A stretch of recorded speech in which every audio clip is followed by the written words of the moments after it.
একেবারেই ইন্টারাপ্টেড ছিল, যার কারণে হামের মতো একটা যেই রোগ অনেকটা চলে গেছে দেশ থেকে, সেটা আবার এত বাজেভাবে প্রাদুর্ভাব হলো এবং খুব অল্প সময়ের মধ্যে অনেকগুলো বাচ্চা মারা গেল। এবং এটার পাশাপাশি অদূরদর্শিত এবং আমাদের হোল হেলথ সিস্টেমের পার্ট হিসেবে আপনি জানেন যে অন্তর্বর্তী সরকারের সময় অনেকেই বিভিন্ন দাবি দাওয়া নিয়ে আন্দোলন করেছে, তারপর কাজ বিরতি দিয়েছে। এরকম হেলথ অ্যাসিস্ট্যান্ট কিন্তু মানে স্বাস্থ্য সহকারী যারা আসলে এই টিকাদান কর্মসূচিগুলোর সাথে যুক্ত, তারাও কিন্তু কর্মবিরতিতে ছিল। তারপর যারা পোর্টার, প্রায় 1,500 পোর্টারের মতো, তাদের গত 9 মাস ধরে বেতন হয় না।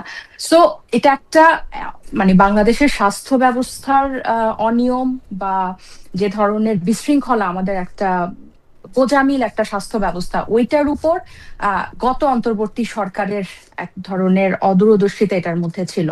এবং এটা থেকে উত্তরণ আমি যতটুকু জানি যে 5 এপ্রিল থেকেই আবার এই হামের বিশেষ টিকাদান শুরু হবে।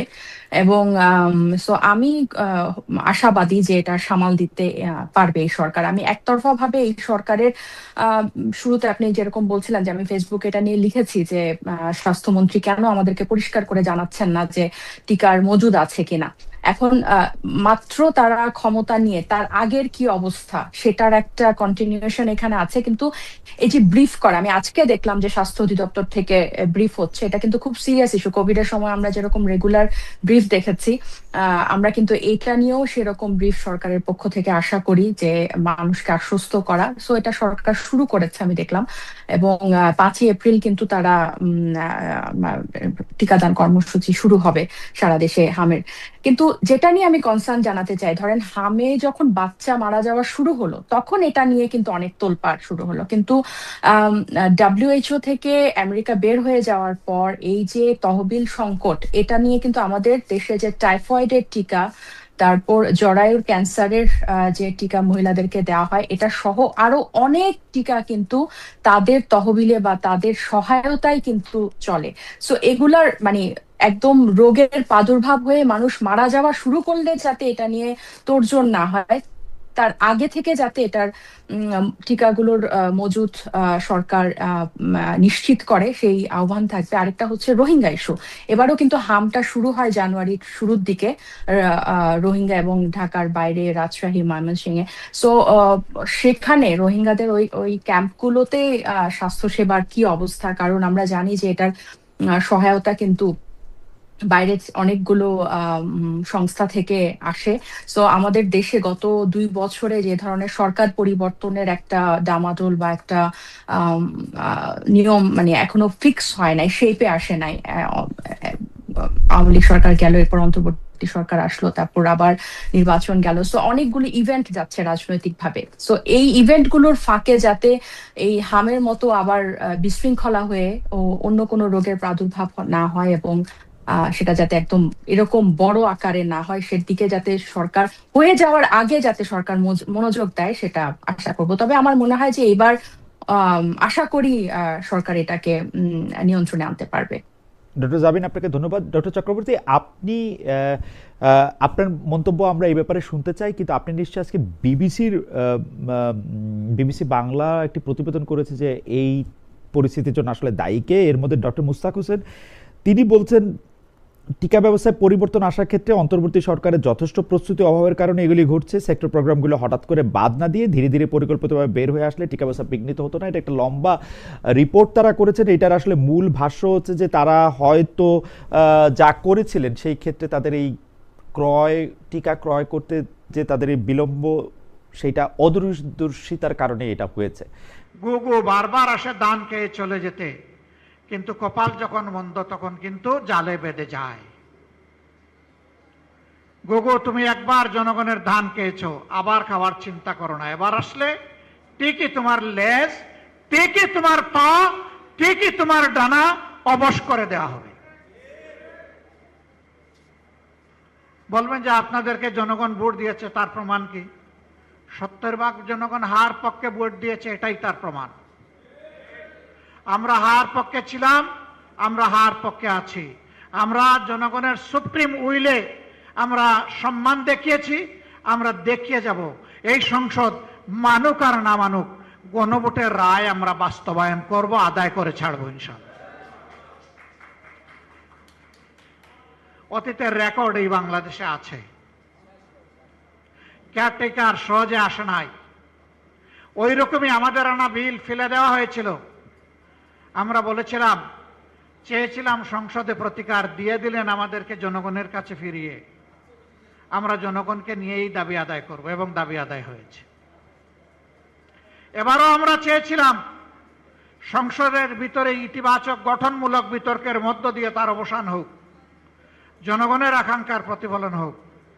না, এই সংসদ আমাদের আকাঙ্ক্ষাকে উপলব্ধি করতে, সম্মান করতে ব্যর্থ হয়েছে। আমরা তাই বলেছি, জনগণের রায় বাস্তবায়নের জন্য এখন আমরা সংসদ থেকে জনগণের কাছেই ফিরে যাচ্ছি। এবং গত পরশুদিন জনগণকে সাথে নিয়ে প্রথম কর্মসূচি বাস্তবায়ন হয়েছে। এটা শুরু। এর ভিতর দিয়ে ইনশাআল্লাহ যে আন্দোলন গড়ে উঠবে, এটা কোনো দল, ব্যক্তি, গোষ্ঠীর জন্য হবে না, এটা হবে 18 কোটি মানুষের জন্য। অন্ধ তার সাদা ছড়িটি বারবার হারায় না। আমরা একবার হারিয়েছি, এই ছড়িকে এখন দাঁতে কামড় দিয়ে আমরা ধরে রাখবো ইনশাআল্লাহ। আমি আর কথা বাড়াচ্ছি না, আমি দুঃখ প্রকাশ করছি। পর্যাপ্ত সময় হাতে নিয়ে রওনা করেছিলাম, আসতে পারলাম না। কেন জানেন? বাংলাদেশ তেলের উপরে বাসছে, এই জন্য আমি আসতে পারি নাই। সংসদে যখন সরকারি দলের মন্ত্রীরা কথা বলেন, এমপিরা কথা বলেন, তখন মনে হয় বাংলাদেশে এখন দুধের নহর নয়, তরল সোনার নহর এখন বয়ে যাচ্ছে। আমরা যখন জ্বালানি সংকট আর জনগণের ভোগান্তি নিয়ে কথা তুলি, আমাদের নোটিশটা আলোচনায় আসতেই দেওয়া হয় না। ভয়, সত্য জনগণের কাছে প্রকাশ পেয়ে যাবে।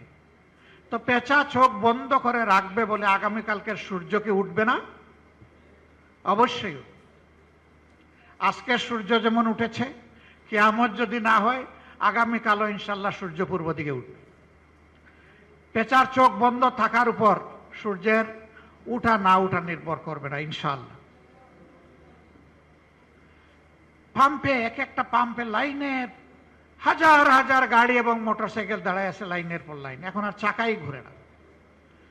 সেদিন দেখলাম যে একটা গাড়ি তেল নাই, এখন গাড়ি ছাড়া আবার তেলও দিবে না, এই জন্য গাড়ির সামনে গরুর গাড়ি দিয়ে গাড়ি টানতেছে। আমাদের মন্ত্রীরা বলে, আগের চাইতে আমাদের তেলের রিজার্ভ এখন অনেক বেশি, চাহিদা বেড়ে গেছে। তো তোমাদের তাইলে ব্যবস্থাপনার দুর্বলতা, এটা তোমরা শুধরে উঠো না কেন?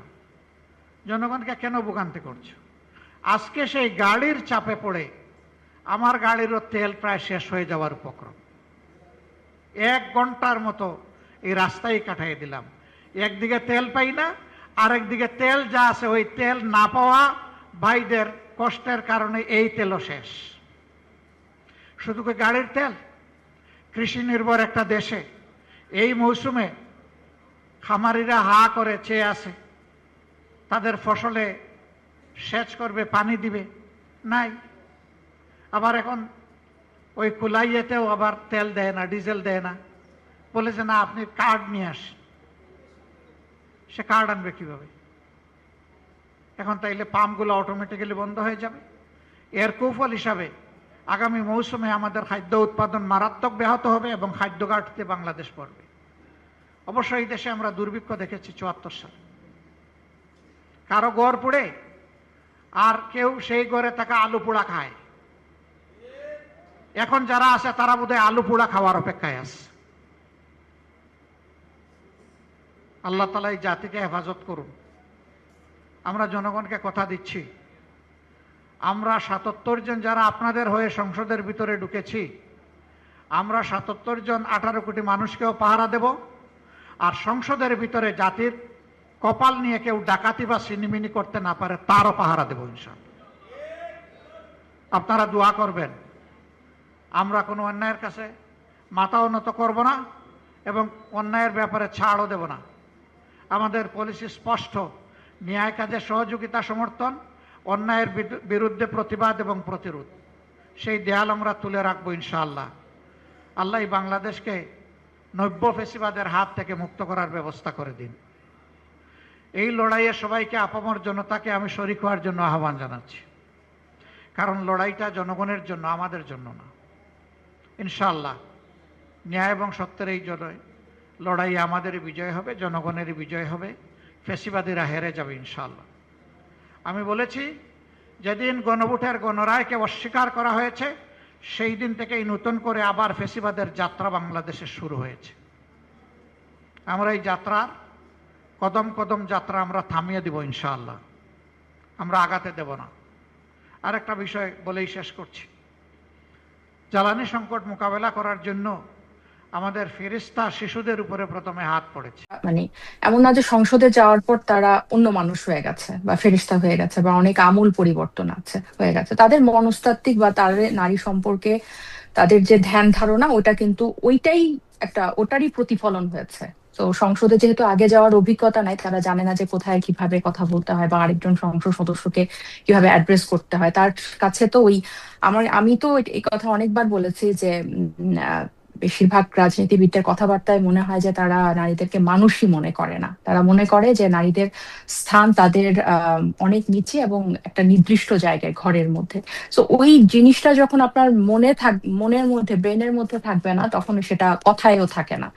তো এটা রুবিনা আপা, এটা আজকে আমি দেখছিলাম উনি প্রতিবাদ জানিয়েছে এবং স্পিকারের কাছেও বলেছে, কিন্তু আসলে এই জিনিসগুলা বিচার পাওয়া যায় কিনা আমি আসলে জানি না। কারণ গত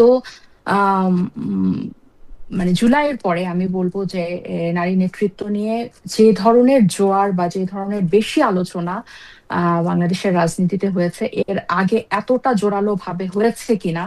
এবং এখনো কিন্তু মানে নির্বাচনের আগেও, নির্বাচনের পরেও, সংসদ গঠন হওয়ার পরেও, সংসদ চালু হওয়ার পরেও এই বিষয়টা কিন্তু নানান ভাবে এখনো জিয়ে আছে। যে যারা বলছেন, যে আপনি জিজ্ঞেস করেছেন সমাজে যে শূন্য চায়, নারী নেতৃত্ব প্রয়োজন নাই, এটা আসলে সমাজের মানুষের চিন্তার প্রতিফলন। কারণ রাজনীতি মতো কঠিন জিনিস, বা রাজনীতি বাদ দেন, পরিবারের আপনি যখন আপনার মানে আমরা যখন আমাদের বাবা মার ধরেন এক ভাই এক বোন, সো বোনকে জিজ্ঞেস করা হয়, মানে মেয়েকে জিজ্ঞেস করা হয় খুব সাধারণ সফট কোনো ইস্যু, বাজারের কথা বা চিকিৎসার কথা বা ঘরের কোনো কিছু ঠিক করার দরকার হলে সেটার কথা। আর ছেলেকে জিজ্ঞেস করা হয় ধরেন ট্যাক্সের কি, ব্যাংকের কাগজপত্র, রাজস্ব, মানে এই ধরনের জটিল জিনিসগুলো ছেলেকে জিজ্ঞেস করা হয়। তো এই জিনিসটা ঘর থেকেই হয় যে কঠিন জিনিসগুলো হচ্ছে ছেলেদের জন্য, এবং রাজনীতিকে তারা একটা কঠিন জিনিস মনে করে। এবং এই মানুষগুলাই কিন্তু ওই সংসদে গেছে, এই ধরনের চিন্তার মানুষগুলো। সো এটা আসলে, এই যে আপনি বললেন শূন্য শূন্য, এটা তাদের এক ধরনের বয়ানটাকে স্টাবলিশ করা যে আসলে নারী নেতৃত্বের কোনো দরকার নাই। এটা মাঠের রাজনীতি অনেক কঠিন। এখানে যখন ভোটের সময়টা নারীরা টিকে থাকতে পারেন, এবং মনীষাদি নিজে এই গত নির্বাচনের অভিজ্ঞতার কথা বলবে। কিন্তু আমার কাছে যেটা মনে হয় যে এখানে আমরা যখন নারী পুরুষের সমান নেতৃত্বের কথা বলি, আমরা কিন্তু এখানে ওই পেশি শক্তির কথা বলি না, আমরা কিন্তু ওই বুদ্ধিবৃত্তির কথাটাই বলি, আমরা কিন্তু আমাদের ওই পরিশ্রমের কথাটাই বলি। সো সে যদি পরিশ্রম করে, তার নেতৃত্ব দিয়ে সে যদি জায়গা করে নিতে পারে, তাহলে তার জায়গাটা জোর করে দখল করে রাখার একটা পায়তারা, যে এটাই হচ্ছে সম্মিলিত পায়তারা। এবং আপনি দেখবেন যে এখানে সব দলের মধ্যে এটা হচ্ছে এক ধরনের বিশাল ঐক্য। সেটা আপনি বিএনপি বলেন, জামাতে বলেন, সবার মধ্যে এটা কাজ ঠিক। জামাত কিন্তু বলছে জুলাই সনদের কথা, জুলাই সনদ বিএনপি কে সংস্কার বিমুখ বলছে, এবং এই যে গণভোট অধ্যাদেশ বাতিল করার পক্ষে নানান আলোচনা চলছে। কিন্তু তারা নিজেরা কিন্তু একজনকেও মানে যতটুকু স্বার্থের প্রয়োজন ততটুকু জন্যই কিন্তু তারা কথাটা বলছে, নিজেরা কিন্তু একজনকেও কিন্তু তারা নমিনেশন দেয় না, একজন নারীকেও। এবং এটার পক্ষে যে নারী নেতৃত্বের দরকার নাই। ইভেন আমি এমনও শুনেছি আমার পুরনো কলিগদের কাছে, আমরা যখন এই বিষয়টা নিয়ে গত 4-5 মাস ধরে জোরালো ভাবে বিভিন্ন প্ল্যাটফর্মে কথা বলছি, এবং আমরা অনেকগুলা মেয়ে যখন এনসিপি থেকে সরে এসেছি, এমনও তারা মকারি করে বলেছে যে আপনারা নিজেরা মিলে, নারীরা মিলে আলাদা একটা দল করেন, যে মানে আপনার এখানে কোনো জায়গা হবে না, আপনারা আলাদা একটা দল করেন সারা দেশের নারীরা মিলে। সো এই যে আলাদা একটা গোষ্ঠী করে ফেলা, জাতীয়ভাবে আমাদেরকে অংশগ্রহণের জায়গাটা নাই বলে দেওয়া, এটা হচ্ছে এক ধরনের আমাদের যে রাষ্ট্র ব্যবস্থা, সমাজ ব্যবস্থা পুরুষতান্ত্রিক, এটারই একটা রিফ্লেকশন। এবং এটাতে কিন্তু এক ধরনের ঐক্য আছে। ওই যে যে সংসদ সদস্য, নারী সংসদ সদস্যদেরকে অবজ্ঞা করে যে মন্তব্য করেছেন, এটা আসলে উনি কখনোই মনে করেন না যে এটা একটা অপরাধ, এটা খারাপ কাজ হয়েছে, এটা ওনার ডিকশনারিতেই নাই। ওনাদের ডিকশনারিতে এটা নাই যে এটা একটা খারাপ কাজ হতে পারে বা এটা অনুচিত, এই জিনিসটাই তাদের মধ্যে নাই। এবং তাদের বুঝে আসে না যে হঠাৎ করে কেন নারীদেরকে নেতৃত্বে আসতে হবে। এত বছর এত যুগ যুগ ধরে দুইজন নারী, খালেদা জিয়া ছিল, হাসিনা ছিল, সো তারা কেন আনতে পারে না, সেই পুরনো ধাঁচের চিন্তা ভাবনা। কিন্তু ঠিক ওই জায়গাটাতে তারা যুদ্ধ করবে, তর্কে যারা জড়াবে যেখানে তাদের স্বার্থটা আছে। সম্পূর্ণ মানে নিজেদের মানে কন্ট্রাডিক্টরি অবস্থান, নিজেদের অবস্থানের বিপরীতেই তারা কিন্তু নারী নেতৃত্বটাকে বাদ দিয়ে আবার ওই জায়গাটাতে অবস্থান নেয়। এই পলিটিক্সটাতে যুক্ত হব কোন একটা চুক্তির মাধ্যমে, তারাও এটা চাইতেছে কিনা সেটাও তো একটা বড় ব্যাপার, মুক্তিযুদ্ধের অর্জন যেটাকে আপনি বলতেছেন, কারণ প্রতিবার এটা নিয়ে এত প্রশ্নই বা কেন হবে। কিন্তু ডক্টর চক্রবর্তী, আমরা আপনাকে আরো শুনবো। আমরা একটু ডক্টর জাবিনকে শুনতে চাই। এই জুলাই সনদ, জুলাইয়ের স্পিরিট, গণতন্ত্র, বিএনপি মানবে মানবে না, জোর করে এটা প্রতারণা করবে, এবং আমরা আসলে কি চাইতেছি সেটা। আমার আসলে এখানে খুব একটা কনফিউশন নাই, এটা মানে খুব জটিল। আপনারা এতক্ষণ যত আলোচনা করলেন, আমি এত জটিলে যাব না। আমি খুব পরিষ্কার, মানে একদম যেটা কনফিউশন ছাড়া আমরা সবাই বুঝি সাধারণভাবে, যে আমরা যখন সংবিধানের এই সংস্কার পরিষদের মাধ্যমে যে পরিবর্তনগুলো আনতে চাইলাম, কেন আনতে চাইলাম? যাতে এটাকে কেউ উচ্চ আদালতে এটাকে বাধা দিতে না পারে, যে বেসিক স্ট্রাকচার চেঞ্জ হচ্ছে। গণ অভ্যুত্থান এটাকে একটা লেজিটিমেসি দেয়, এটা সংশোধনীর থেকে একটু বেশি। এবং এই যে যারা সংসদ এবার গঠন করবে, তারা এই এক্সট্রা পাওয়ারটা পাবে।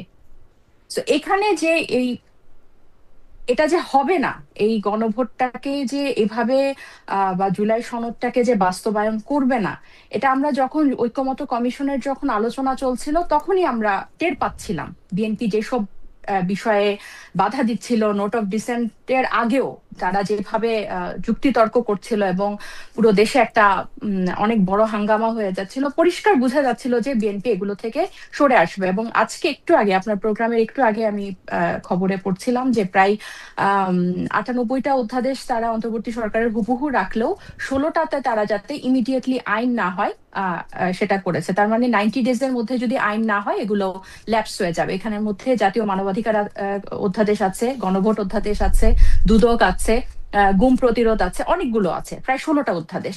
তাহলে এটা কিন্তু পরিষ্কার যে বিএনপি তাদের কথা রাখে নাই। যে তারেক রহমান সাহেব নির্বাচনী প্রচারণায় গণভোটের পক্ষে উনি হা ভোট চাইলেন, কেন উনি একটা বারও উনি তার অবস্থান সংসদে কোনো কথা টু শব্দ করলেন না, খালি তালি দেওয়া ছাড়া?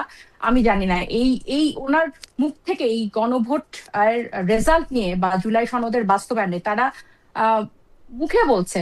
বেশ কিছু বিতর্ক আমরা দেখছিলাম, আপনার নিশ্চয়ই মনে আছে যে বিডার চেয়ারম্যান যখন খুব ভালো একটা প্রেজেন্টেশন দিয়েছিল, তখন এটা নিয়ে খুব সমালোচনা হয়েছিল যে প্রেজেন্টেশন দিয়ে বাংলাদেশের পেট চলবে না। আমি বলতে চাই, এরকম ভালো বিতর্ক দিয়েও বাংলাদেশের পেট চলবে না। কারণ যেই এই প্রস্তাবগুলোর মধ্যে, জুলাই সনদটার মধ্যে কি ছিল, যে সরকারের নির্বাহী ক্ষমতাটাকে চেক অ্যান্ড ব্যালেন্স, বারবার বারবার আমরা এই কথাটা বলেছি, আপনি সবকিছু ভুলে যান। এখন একচ্ছত্র ভাবে যারা সরকার গঠন করবে, তাদের কিন্তু কোনো ধরনের চেক অ্যান্ড ব্যালেন্স হবে না। এই যে আপনি বললেন, আপনি গুম হলে কেউ আপনার পক্ষে কথা বলবে কিনা, কিভাবে বলবে? কারণ ওই মানবাধিকার কমিশনের প্রধান তো নির্বাচিত হবে সরকারের লোক, দুদকের প্রধান নির্বাচিত হবে সরকারের লোক, নির্বাচন কমিশনের প্রধান হবে সরকারের লোক, উচ্চকক্ষ হবে নিম্নকক্ষের রেপ্লিকা। সো এখানে কোনোভাবে ওই এক যা ছিল ওই সাংবিধানিক ধারাবাহিকতার নামে হুবহু বিএনপি তাই রেখে দিল। এবং এটার উল্টা দিকে কি হলো যে কেন বিরোধী দল এটাকে অপোজ করতে পারছে না, কারণ বিরোধী দলের ওই যে একটা মানে অভিজ্ঞতার অভাব। জামাতের তো অনেক রেজিমেন্ট ফোর্স আছে, ক্যাডার বাহিনী আছে, কিন্তু তাদের যে নেতৃত্বের বা তাদের যে বিশাল বিশাল দুটা ব্যাগেজ আছে এই স্বাধীনতা নিয়ে, ৭১ নিয়ে, এই ব্যাগেজের বোঝার কারণে তারা কিন্তু এটাকে খুব ভালো অপোজ করতে পারছে না। এবং যে তরুণ অংশটা সংসদে আছে তারাও এক ধরনের, আপনার যখন আগে এই সংস্কারের পক্ষে, সংবিধানের সংস্কারের পক্ষে যত জোরালো ভাবে তরুণরা কথা বলেছে, পুরা দেশ তাদেরকে সমর্থন দিয়েছে, কিন্তু এখন যখন জামাতের সাথে দাঁড়িয়ে একই কথা বলছে, ওই বিতর্কের কিন্তু ওই স্পার্কটা নাই। উল্টা মনে হচ্ছে যে জামাত স্বাধীনতা বিরোধী হয়ে যখন সংবিধান সংসদের কথা বলছে, তার মানে তারা মুক্তিযুদ্ধের বিরুদ্ধে কথা বলছে। মানে এখন আপনার যখন নির্বাহী ক্ষমতাকে চেক অ্যান্ড ব্যালেন্স দেওয়ার জন্য আপনি যখন সংবিধান পরিষদ সভার কথা বলবেন, তখন ব্যাপারটা হয়ে যাবে যে তারা মনে হয় ৭১-এর বিরুদ্ধে কথা বলছে, স্বাধীনতার বিরুদ্ধে। সো আমার কাছে মোদ্দা কথা হচ্ছে এই সংসদটা বা এই জুলাই সনদ নিয়ে, বাস্তবায়ন নিয়ে কথা বলা এখন অনেকটা ওই ট্রেডমিলে হাঁটার মতো। আপনার ক্যালোরি খরচ হবে কিন্তু আপনি কোনো গন্তব্যে পৌঁছাবেন না, এটা ডান। এটা আজকে যে অধ্যাদেশগুলা রহিত হয়েছে, আইন পাশ হয় নাই, সেগুলা এই 30 দিনের মধ্যে কিন্তু বাতিল হয়ে যাবে। সো যেই লাউ সেই কদুই কিন্তু রয়ে গেল।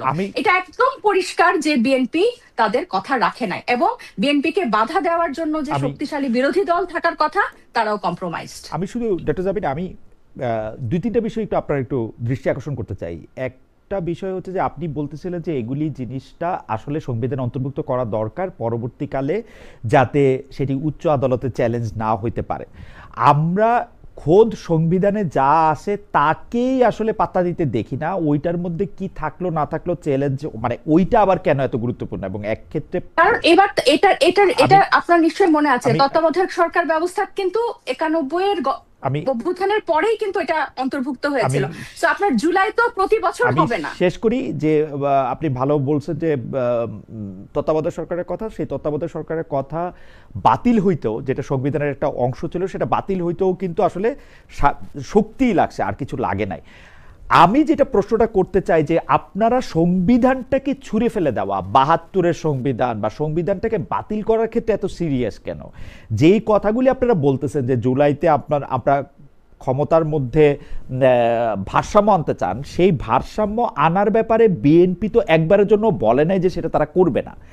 আপনি আজকে যে বিশেষ কমিটির প্রতিবেদনটার কথা বললেন, খবরে পড়ছেন যেটা, সেটার মধ্যে আপনি যদি দেখেন, আমি বিশেষ কমিটির প্রতিবেদনটা থেকে আপনাকে বলি, 133টা অধ্যাদেশের মধ্যে 98টা অধ্যাদেশ, 133-এর মধ্যে 98টা অধ্যাদেশ সংসদে হুবহু বিল আকারে তুলতে ওনারা বলছেন।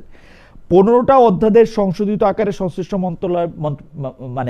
মন্ত্রণালয়ের মাধ্যমে বিল তোলার জন্য সুপারিশ করছে, এবং 20টার মধ্যে 16টা অধ্যাদেশ সংসদে এখনই বিল আকারে প্রস্তাব না করতে তারা বলছেন। এটার কারণ আছে, উনারা কিন্তু বিএনপি কিন্তু না, ঠিক আছে, ওই 16টার ব্যাপারে আমি বলি, ওই 16টার ব্যাপারে বিএনপি নোট অফ ডিসেন্ট, 16টার ব্যাপারে বিএনপি নোট অফ ডিসেন্ট দিয়ে রাখছিল। এখন বিএনপি যেটার মধ্যে নোট অফ ডিসেন্ট দিছে, ওইটা তো কথা বলি, আমি আপনার বুঝতে পারছি, আমি আপনার একটা কথা বলি। আপনি যখন বলবেন যে রোগীর লিভার ঠিক আছে, স্প্লিন ঠিক আছে, ইন্টেস্টাইন ঠিক আছে, সবকিছু ঠিক আছে, শুধু ব্রেন কাজ করে না, ওই আপনি 133টার মধ্যে ওই 98টা বলে মনে হচ্ছে যে অনেক কিছু হয়ে গেছে, কিন্তু যেই কারণটাতে বাংলাদেশ বারবার ভুগেছে, এই সরকার ব্যবস্থা, এক সরকার গিয়ে আরেক সরকারের হাত বদল, যেই জায়গাটাতে বারবার হোঁচট খেয়েছে, বারবার পিছিয়েছে, কেন ওই জায়গাটা আমরা সবাই মিলে ঠিক করতে আমরা একমত হচ্ছি না? আর বিএনপি যদি বারবার, তারা বলছে, তাদের নির্বাচিত সংসদ সদস্যরা বলছে যে আমরা জুলাইকে ধারণও করব, সংবিধানও রাখবো, কেন তারা জুলাইকে সংবিধানের মুখোমুখি দাঁড় করিয়ে দিচ্ছে? কেন জুলাই সনদ বাস্তবায়ন মানে সংবিধানকে সংবিধানের বিরুদ্ধে দাঁড়িয়ে যাওয়া? কারণ কি এরকম হইতে পারে? আমি একটু শেষ করি। এই তত্ত্বাবধায়ক সরকার ব্যবস্থা কিন্তু যখন হাসিনা বাতিল করে, তখন কিন্তু এটাই বলেছিল যে বেসিক স্ট্রাকচারের সাথে সাংঘর্ষিক হচ্ছে, সো এইবারের সংসদকে তো বিশেষ পাওয়ার এটা দেয়া হচ্ছিল, এবং ঐক্যমত্য কমিশনের সবাই আলোচনা এত কিছু করে তো বিএনপি ওখানে সাইন করেছে। কেন বিএনপি আগে নির্বাচনের আগে এটাকে বললো না যে আমরা এখানে 4টা প্রশ্নের সবগুলাতে একমত না, এবং আমরা রাষ্ট্রপতি শপথ পড়াতে পারে না, এগুলো কেন আগে আলোচনা করা হলো না? তাহলে তখন এটা হইতোই না, জুলাই সনদ এই নাটকেরই দরকার ছিল না। আপনারা যখন এটা মানবেনই না, তাহলে এটা আগেই দরকার ছিল না। আবার বিপ্লবী সরকার কেন হলো না? তো বিপ্লবী সরকার তরুণরা করতে পারে নাই, তরুণরা নতুন, তরুণরা বুঝে নাই। আপনারা তো অনেক বুজুর্গ মানুষ, অনেক অভিজ্ঞ মানুষ, তা আপনারা কেন সেনাবাহিনীতে গিয়ে, আপনারা তো জানতেন যে এই বিপ্লবী সরকার না হলে এই সমস্যা হবে, তারা তো বুঝে নাই। তাহলে আপনারা কেন এটার উদ্যোগ নিয়ে ব্যবস্থাটা করলেন না, বরং আপনারা ছাত্রদেরকে মাইনাস করে আপনারা সেনাবাহিনীতে চলেন? তো এগুলো পুরনো কথা, এখানে একদম কোনো কনফিউশন ছাড়া পরিষ্কার কথা হচ্ছে বিএনপি তার যে লিখিত যে অঙ্গীকার সেটা থেকে সরে এসেছে। এখানে আপনি মূলনীতির কথা বলেন বা অন্য কিছু বলেন, এগুলো বাদ, আমি জাস্ট একদম জিস্টের মূল জায়গাটাতে বলছি কেন এই 4টা যে গণভোটের প্রশ্নে তাদের এতটা আপত্তি, এটা নির্বাচনের 12 তারিখের আগে কেন ছিল না? তখন কেন তারা এরকম, এবং স্বয়ং প্রধানমন্ত্রী এটার পক্ষে, তারেক রহমান সাহেব এটার পক্ষে নির্বাচনী প্রচারণা চালালেন যে আপনারা অবশ্যই কিন্তু ধানের শীষের পাশাপাশি গণভোটে হাঁ দিবেন। তাহলে এখন এই আপনি 16টা অধ্যাদেশ দেখেন, যে অধ্যাদেশগুলো 98টাকে এক সাইডে রাখেন, 98টা হচ্ছে লিভার আর স্প্লিন, আর ব্রেইন হচ্ছে এই জায়গাটাতে, হার্ট হচ্ছে এই জায়গাটাতে। আমি জাস্ট প্রশ্নটা করতে চাই যে এই আপনার ব্রেইন বা হার্টে কি বিএনপি নোট অফ ডিসেন্ট দিছিল কিনা? বিএনপি তো নির্বাচন কমিশনারটাতে নোট অফ ডিসেন্ট দেয় না, নির্বাচন কমিশনের প্রধান কিন্তু সব ভাবে হবে এটাতে কিন্তু তারা ছেড়ে দিয়েছিল, দেয় নাই? নির্বাচন গণভোটে, আমি বলি গণভোট টোটাল গণভোটে তো তারা পক্ষে ছিল, তারা টোটাল গণভোটের কিন্তু তারা পক্ষে ছিল। বিএনপি এখন বলতেছে যে এইটা একটা তাদের সঙ্গে প্রতারণা করা হয়েছে, কারণ গণভোটের বিপক্ষে থাইকা তারা সে সময় নির্বাচনটাকে, বিএনপির সাথে কোনো প্রতারণা করে, আমি যেটা বলছি, প্রতারিত যদি কেউ হয়ে থাকে সাধারণ মানুষ, বিএনপি থেকেও হয়েছে, জামাতের থেকে হচ্ছে, প্রত্যেকটা এস্টাবলিশমেন্ট থেকে হয়েছে, তরুণদের থেকেও হয়েছে। কারণ আমরা যে এই ধরনের সংবিধান নিয়ে এই যে এত কবজা এত কিছু করছে, এটাতে কিন্তু সাধারণ মানুষের ভাল লাগছে না, তাদের কিন্তু দিনকাল চলছে না। কিন্তু তারপরে এই কথাগুলা, কারণ এটার কেন এই আলোচনা আসছে গণ অভ্যুত্থানের পরে, প্রতি বছর তার গণ অভ্যুত্থান হবে না, প্রতি বছর তো আমরা এই জিনিসটা পাবো না যে আমাদের সংবিধানটাকে, আমাদের নিয়মগুলাকে সেট করার। আর এটা তো শুধু বাংলাদেশে হচ্ছে এমন না, অনেকগুলো দেশে, উন্নত দেশে এরকম ভুরি উদাহরণ আছে যারা একটা গণ অভ্যুত্থানের পরে তারা তাদের সংবিধানটাকে যাতে আর কোনোভাবে, এই যে আপনারা বলছেন যে কাগজ দিয়ে ফ্যাসিস্ট আটকানো যায় না, কিন্তু আমরা এটা বলে তো কখনো আটকানোর চেষ্টাও করি নাই, কাগজেই তো আমরা ঠিক করি নাই, কাগজে আমরা ফ্যাসিস্ট হওয়ার সব ধরনের ইনগ্রেডিয়েন্ট দিয়ে রেখেছি। তো আমরা বলছি আমরা গণতন্ত্রের দিকে যাব, আমরা জুলাইকে ধারণ করব। অভ্যুত্থানের পরে বা গণ অভ্যুত্থানের পরে সংবিধান চেঞ্জ হয়েছে, এরকম দু একটা উদাহরণ আমাদের দর্শকদের জন্য যদি দিতেন। কেন নেপালেও কি হয়েছে না? নেপালে নেপালে সংবিধান ছিল না, নেপালে তো না তারা কিন্তু সাংবিধানিক, তাদের কিন্তু এই সাংবিধানিক ইয়েটা ছিল না, সংবিধান সভা গঠন করেছিল নেপাল, তাদের কিন্তু এই ক্রাইসিসটা নাই। এবং আপনি কি নেপালের উদাহরণই দিলেন না, আরো উদাহরণ দু একটা দিবেন? নেপালের উদাহরণটা আমি মনে রাখলাম, আরো দু একটা যদি বলতেন, যেহেতু আপনি অনেক বলতেছেন। অনেক জায়গায় কিন্তু গণপরিষদ নির্বাচন হয়েছে, স্পেনে হয়েছে, টার্কিতে হয়েছে, তারপরে মানে স্পেন, টার্কি তো একটা মনার্কি থেকে সাউথ কোরিয়াতেও হয়েছে। না খালেদ ভাই, এই উদাহরণগুলা গত 18 মাসে আপনি যদি এখন হিসাব করে দেখেন, আপনার অনুষ্ঠানে এসে প্রত্যেকটা প্রোগ্রামে আমরা কিন্তু এই কথা যুক্তিগুলা। প্রিয় দর্শক, এতক্ষণ আপনারা দেখলেন খালেদ মহিউদ্দিন সাহেবের টক শো। আজকের এই টক শোতে খালেদ মহিউদ্দিন সাহেব বিভিন্ন বিষয় নিয়ে আলোচনা করেছেন। আজকের এই টক শোতে জামাতে আমির ডক্টর শফিকুর রহমান বক্তব্য রেখেছেন। তার বক্তব্যগুলি আপনার কাছে কেমন লেগেছে সেটি অবশ্যই কমেন্ট বক্সে জানিয়ে যাবেন।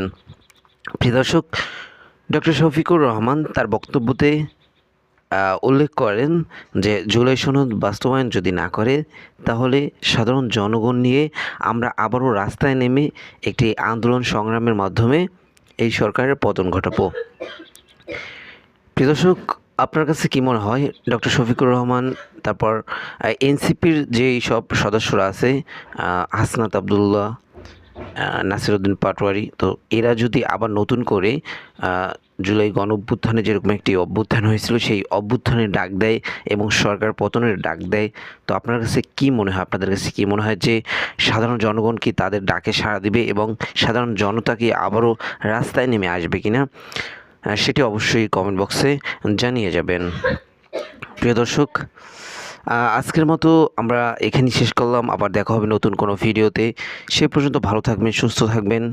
যারা যারা এখনও আমাদের এই চ্যানেলটিকে সাবস্ক্রাইব না করছেন, একটি সাবস্ক্রাইব করে দিবেন। প্রিয় দর্শক, খালেদ মহিউদ্দিন সাহেবের টক শো ভিডিও যদি আপনি দেখতে চান তাহলে এই ভিডিওতে একটি লাইক দিয়ে রাখবেন এবং আপনার মূল্যবান মতামত অবশ্যই কমেন্ট বক্সে জানিয়ে যাবেন। তো ভালো থাকবেন, সুস্থ থাকবেন। আল্লাহ হাফেজ।